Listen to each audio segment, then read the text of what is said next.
pag bata pa kayo, please, unahin nyo yung utak ninyo. Lalong-lalo na sa relationship ninyo, unahin nyo yung utak ninyo. Sir, gusto ko na kasi magjowa kasi mahal ko siya. Kasi gusto ko na ng ganito. Gusto ko nang magka-jowa kasi parang naiingit ako sa ibang kabataan na may jowa sila. Guys, by the age of 14, 15, 16, 17, 18, hanggang 20, kung kailan man yung edad ninyo na dapat, please, hiling ko lang, huwag nyo masyadong pairalin ito. Ang pairalin nyo ito. Gets ha? Hindi para doon sa nanay ninyo, but doon sa love na hinahanap ninyo.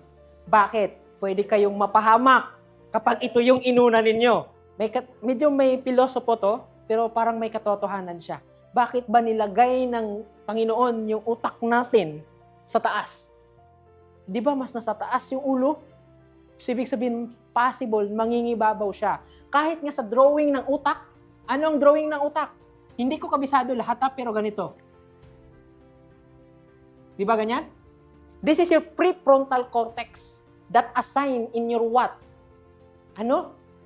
Ito yung mga decision making na pagdating sa buhay ninyo, na okay, tama ba to? Calculation nandito.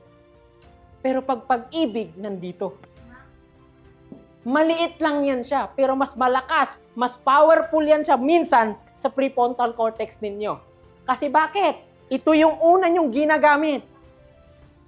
Kasi hindi naman tayo nag-iisip nung bata tayo na basta pag magutom ka, iiyak ka. Pag wala si mama, kasi sense of touch, feeling ang ginagamit. Hilak-hilak dayon. Pero kung tutusin, tingnan niyo, hindi ito sa base sa science. Pero ang akin lang, nasa taas, mas malaki ang prefrontal cortex ninyo kaysa sa limbic brain ninyo. Pero minsan, ang kapangitan, mas tinatalo ng limbic brain ang prefrontal cortex to the point na kahit hindi pa dapat magmahal, nagmamahal kayo.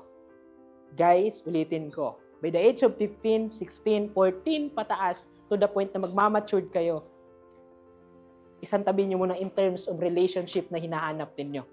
The thing na dapat nyong gawin is you must improve yourself, you must develop yourself to the point na pagdating ng panahon, at least kaya mo. Masaktan ka man, iwan ka man niya, at least kaya mo.